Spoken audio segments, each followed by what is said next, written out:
Hradby bývalého kláštora v Zovíku neboli postavené len z kameňa a vápna. Stmelila ich krv, nenávisť a nekonečný žiaľ.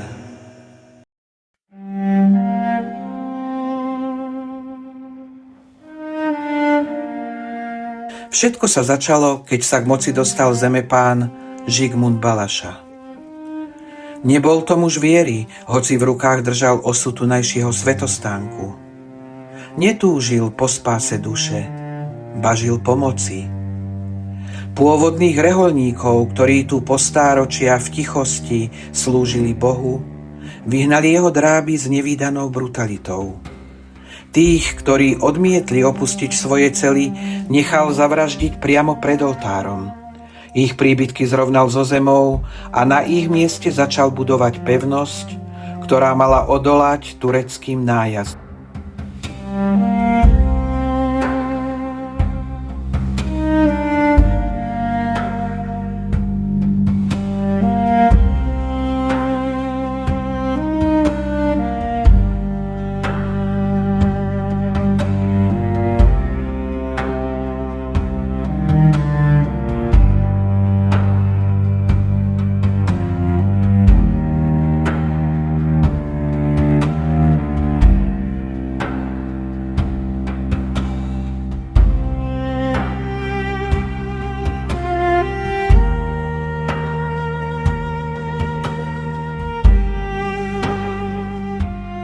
Často stál na novovybudovaných hradbách svojej pevnosti a s pýchou hľadel do údolia ako nedotknuteľný vládca sveta. Mal však predsa jednu slabinu. Svoju milovanú dcéru Katarínu. Bola stelesnením nevinnosti, akým on prelieval krv a budoval hradby z utrpenia iných. Ona sa tajne modlila za jeho spásu. Balaša ju chránil viac ako vlastný život, no netušil, že práve ona sa čoskoro stane obeťou najkrutejšej pomsty, akú kedy zažil hontiansky kraj.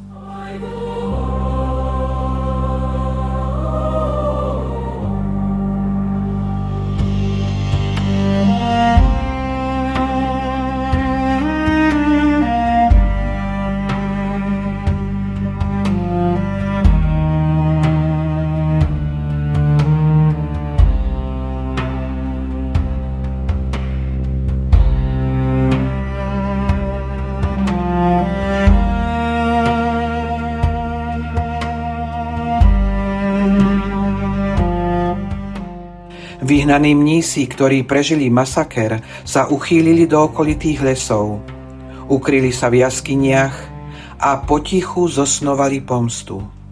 V ich očiach sa nezračil odraz Božieho milosrdenstva, ale hriešna túžba po odplate. Bolesť, ktorá zvierala ich duše, postupne nahradil fanatický hnev. Modlitby za spásu vymenili za sprisahanie, ktoré v ich zatemnených mysliach nadobudlo rovnako krvavú podobu, akú okúsili od Balašu.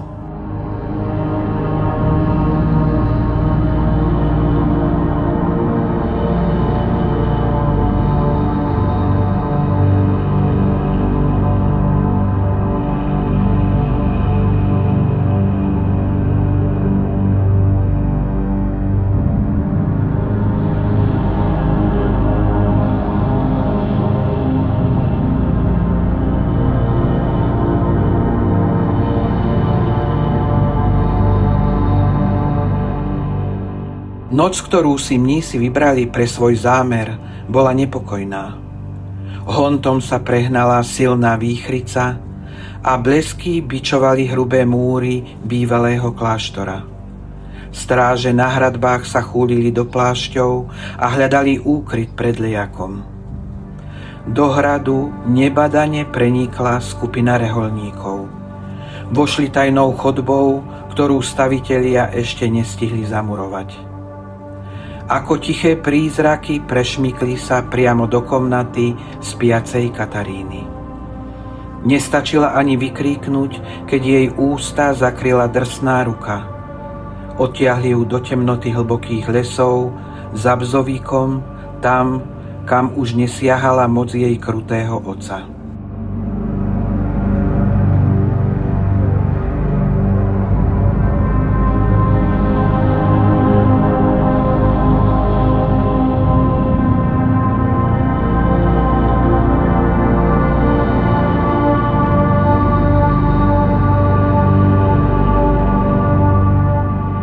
To, čo sa odohralo v nasledujúcich hodinách, zostane navždy nepochopiteľným besnením a hrôzou.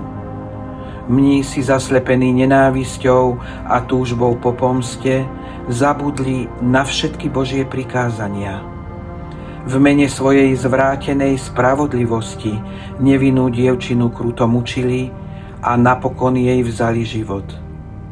Jej bolestivé výkriky prehlušilo zlovestné dunenie hromov.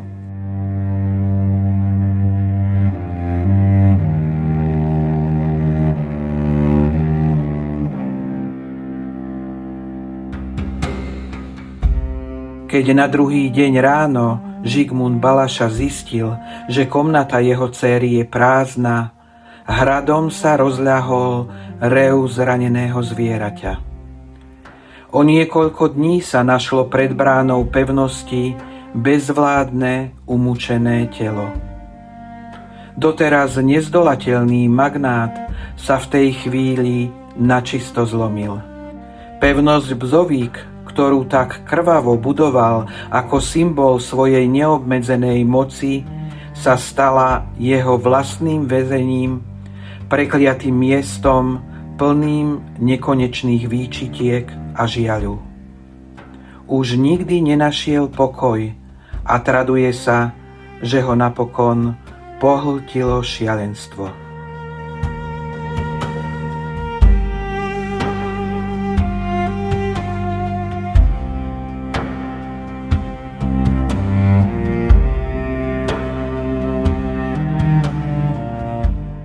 Duša nevinnej Kataríny dodnes nenašla pokoj. Noc čo noc sa tmolí po múroch bývalej pevnosti, ako temná silueta plná smútku, ktorá hľadá cestu von z miesta, kde násilne pretrhli jej mladosť. Povesť o prízraku, ktorý po nociach straší v ruinách, teda nie je len rozprávkou pre deti. Je to memento svedčiace o tom, že krutosť plodí len ďalšiu krutosť a že nevinnosť zvyčajne býva prvou obeťou v boji o moc.